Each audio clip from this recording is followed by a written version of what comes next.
thank you for tuning in to our first installment of Ingleside's Home Maintenance. Today we'll be overviewing how to replace a battery in a smoke detector. Your smoke detector is your first line of defense against a fire. In order to keep it working properly, we'd suggest you change the battery every 6 months or so, probably around daylight savings time when you set your clocks back.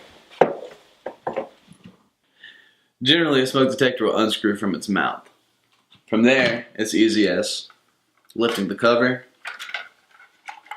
removing the battery, and replacing with a new battery.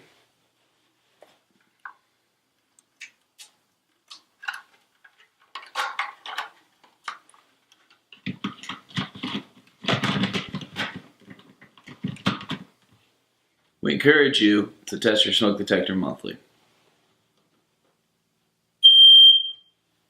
While it may be easy to overlook, maintaining your smoke detector may just save your life. This is Tom with Ingleside Builders. Thanks for watching.